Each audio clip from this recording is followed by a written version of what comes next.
দর্শক আপনারা দেখতে পাচ্ছেন আগুনের ধোঁয়া কিন্তু বেড়েই চলেছে।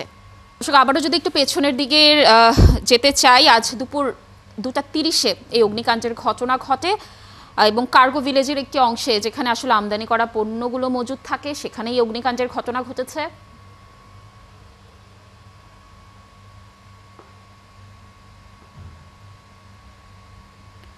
দর্শক আবারও একটু বলতে চাই যে 7টি ইউনিট কিন্তু ইতিমধ্যেই কাজ করছে সেখানে আগুন নিয়ন্ত্রণে, এবং আরও 19টি ইউনিট ফায়ার সার্ভিস থেকে যাচ্ছে আগুন নিয়ন্ত্রণের জন্য। তারাও হয়তো খুব দ্রুত সেখানে পৌঁছে যাবে এবং আমাদের সহকর্মী সেখানে পৌঁছে যাওয়ার পর হয়তো আমরা আরও তথ্য আপনাদেরকে সেখানে জানাতে পারবো।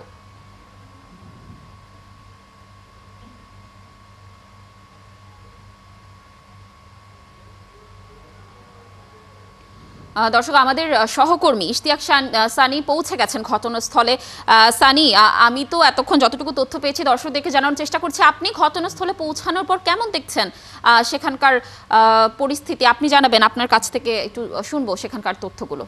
বাইরে থেকে যেসব পণ্য বাংলাদেশে বিমান কার্গোর মাধ্যমে বাংলাদেশে আসে সেইগুলো আসলে এই কার্গো অ্যারাইভেলে এখানে রাখা হয়। এখানে থেকেই আর কি মানুষের তারপর ডেলিভারি দিয়ে মানুষের কাছে দেওয়া হয়। অর্থাৎ এই কার্গো যে অ্যারাইভেল আছে সেখানেই সমস্ত কার্গো বিভিন্ন পণ্য, মানুষের আনা পণ্য এখানে জমা করা হয় এবং তার পাশেই কিন্তু আবার কুরিয়ার সার্ভিসও আছে। অর্থাৎ বিদেশ থেকে যেসব কুরিয়ার সার্ভিস প্রতিষ্ঠান আছে তারা কিন্তু এই কুরিয়ারের মাধ্যমে কিন্তু আপনার মানুষের বিভিন্ন প্রয়োজনীয় দ্রব্য জিনিস পাঠিয়ে থাকে সেই জায়গা। অর্থাৎ যার কারণে এইখানে আগুন লাগার কারণে কিন্তু আপনার যে ধোঁয়া দেখা যাচ্ছে যে এই জায়গায় আগুনটা দ্রুত ছড়িয়ে পড়ছে, কারণ এই জায়গায় মানুষের বিভিন্ন পণ্য এখানে রাখা হয়। আর এর পাশেই অবশ্য বিমানবন্দর, অর্থাৎ বাংলাদেশ বিমানের যে ক্যাটারিং সার্ভিস, অর্থাৎ বিমানের যেসব স্টাফ এবং বিমানের যেসব পরিবহনের যেসব যাত্রী যাদেরকে যে খাবার দেওয়া হয় সেই খাবার তৈরির ভবনটাও কিন্তু এইখানে আছে। সেখানেও কিন্তু আগুনটা ছড়িয়ে পড়েছে বলেও আমাদের কিন্তু এখানে নিরাপত্তা কর্মী যারা আছে তারা কিন্তু জানিয়েছেন। আর আমরা ইতিমধ্যে আসলে ফায়ার সার্ভিসের সাথে কথা বলেছি। ফায়ার সার্ভিসের কন্ট্রোল রুম থেকে আমাদেরকে জানানো হয়েছে আগুন ধরার সাথে সাথে কিন্তু তাদের 2টি ইউনিট, অর্থাৎ বিমানবন্দরের ভেতরেই কিন্তু এই ইউনিটগুলো কাজ করে। তারা কিন্তু সাথে সাথে 2টি ইউনিট নিয়ে কাজ শুরু করলে পরবর্তীতে রাজধানীর বিভিন্ন জায়গা থেকে ফায়ার সার্ভিসের বিভিন্ন জায়গা থেকে কিন্তু আগুন নেভানোর জন্য ইউনিট পাঠানো হয়েছে। সেটা 10-15কে এবং প্রতিনিয়ত বাড়ছে। আসলে এই সংখ্যাটা এখন নির্দিষ্ট করে বলার মতো নেই, কারণ হয়তো ফায়ার সার্ভিস এক একটা ইউনিট থেকে 2টা-5টা করে বিভিন্ন জায়গা থেকে এই ইউনিটগুলো কিন্তু আসতে শুরু করেছে। আপনি দেখতে পাচ্ছেন বিমানের যে কার্গো অ্যারাইভাল এলাকা, এই এলাকাতে আপনি এই যে আমাদের ক্যামেরাতে যেই কার্গো অ্যারাইভাল এলাকা দেখা যাচ্ছে সে আমদানি কার্গো, অর্থাৎ এইখানে সমস্ত আমদানি পণ্য সেই আমদানি পণ্য এইখানে এসে আপনি দেখেন এখানে নিরাপত্তা বাহিনী কিন্তু জনসাধারণ এবং বিভিন্ন মানুষের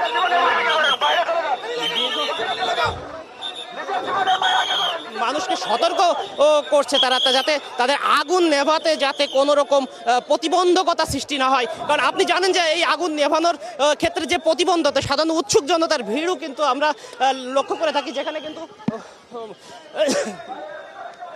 আসলে এইখানে আগুনের যেই উত্তাপ আমরা কিন্তু এখন টের পাচ্ছি এবং এই আগুনের যেই কালো ধোঁয়া, অর্থাৎ এই যে কালো ধোঁয়ায় কিন্তু আমাদের শ্বাস নিতেও কষ্ট হচ্ছে। লাবণী, আমি যদি আরেকটু দেখাই,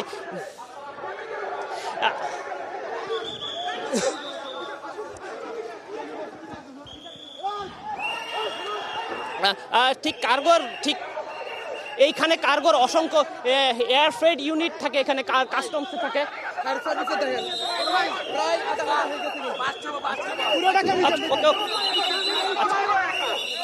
এখানে আসলে বিমানের যে নিরাপত্তা বাহিনী এপিবিএন, পুলিশ, আনসার, তারা কিন্তু জনসাধারণের যে উৎসুক জনতা এখানে আছে সেই উৎসুক জনতার কিন্তু আসলে নিবৃত্ত করার চেষ্টা করছে। এছাড়াও কিন্তু মানুষের উৎসুক জনতার ভিড়ের কারণে কিন্তু অনেক গাড়ি কিন্তু ভেতরেও ঢুকতে পারছে না। তারপরেও এখন এই মুহূর্তে কার্গোর যে কমপ্লেক্স, এই কমপ্লেক্সের ঠিক পেছন পাটেই কিন্তু ওই পাশে আছে ক্যাটারিং সার্ভিস, বিএফসিসি ক্যাটারিং সার্ভিস, যেখানে হচ্ছে বিমানবন্দরের বাংলাদেশ বিমানের খাদ্যদ্রব্য সহ বিভিন্ন বিষয়ের সেই বিএফসিসি ভবন, সেই ভবনেও কিন্তু এই আগুনটা ছড়িয়ে পড়েছে।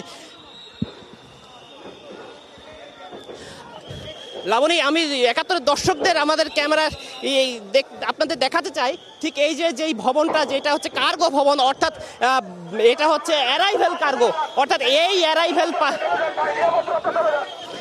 অ্যারাইভেল কার্গোতে কিন্তু দেশের বাইরে থেকে আমাদের দেশে যেসব পণ্য ঢোকে আসলে সেই পণ্যর কার্গো এই অ্যারাইভেল কার্গো। এবং এর পাশে এইখানে কিন্তু আসলে অসংখ্য ইউনিট, আপনি এর পাশে কিন্তু সিটি ব্যাংক আছে, তারপর হচ্ছে এইখানে হচ্ছে আচ্ছা এখন এই বিভিন্ন এইখানে আচ্ছা এখানে কি আছে? এখানে শুধু কেমিক্যাল, বিভিন্ন রকমের কেমিক্যাল। এখান থেকে আমাদের মনে হয় একটু কেমিক্যাল আছে।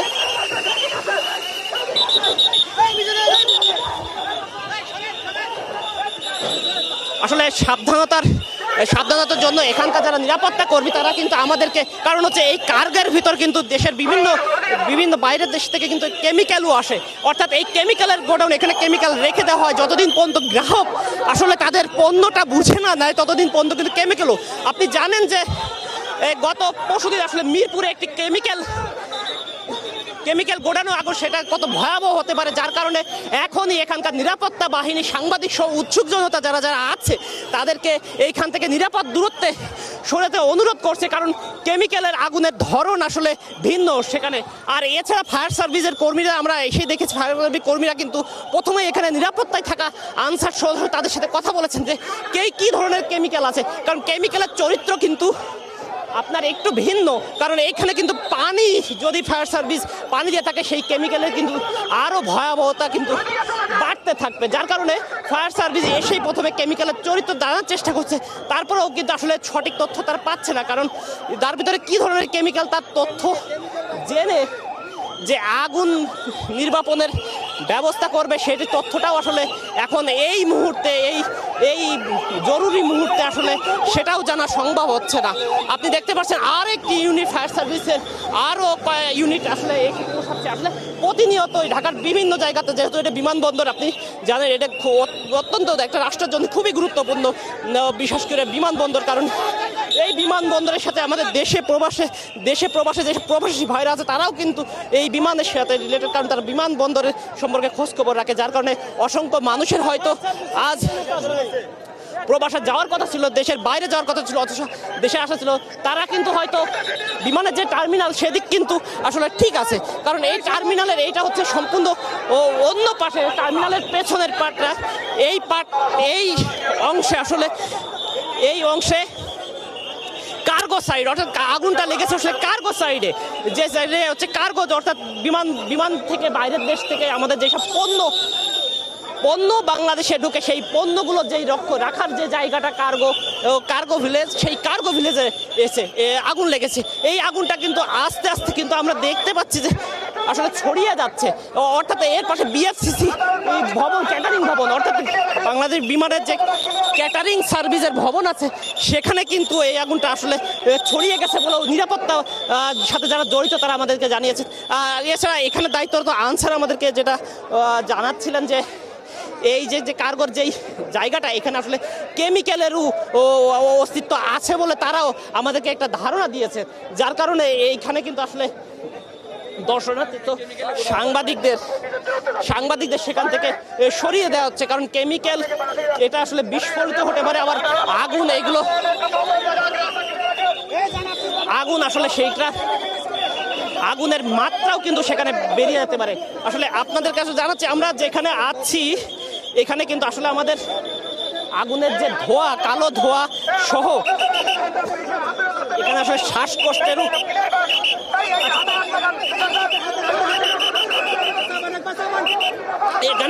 শ্বাসকষ্টেরও আমরা বুঝতে পারছি যে এখানে আসলে কালো ধোঁয়ার যে পরিস্থিতি, সেটা পরিস্থিতি আস্তে আস্তে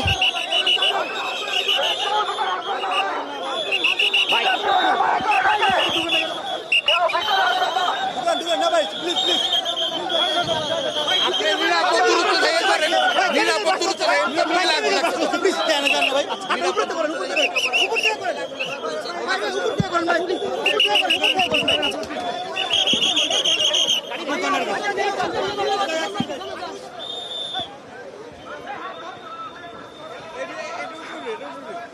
না না এটা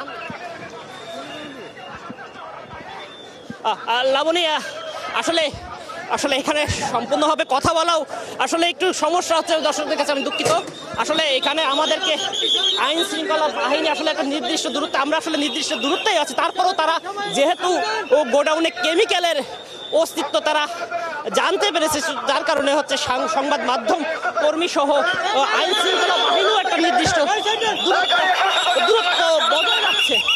লাবণী আপনি দেখতে পাচ্ছেন যে আরও কিন্তু ফায়ার সার্ভিসের কিন্তু মাত্র এসে পৌঁছালো। আসলে এই ফায়ার সার্ভিসের এই ইউনিট কিন্তু আসলে একটার পর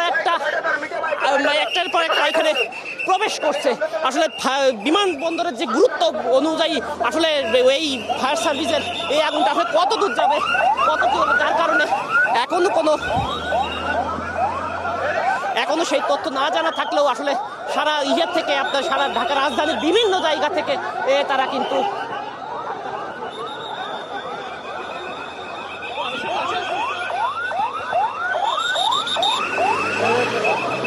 লাবণী আসলে আপনি দেখতে পাচ্ছেন এখনো কিন্তু আসলে অলরেডি ইমার্জেন্সি ফায়ার সার্ভিসের সাথে সাথে কিন্তু ডাক্তার নার্সরাও কিন্তু আমাদের এখানে চলে এসেছে। অর্থাৎ এখানে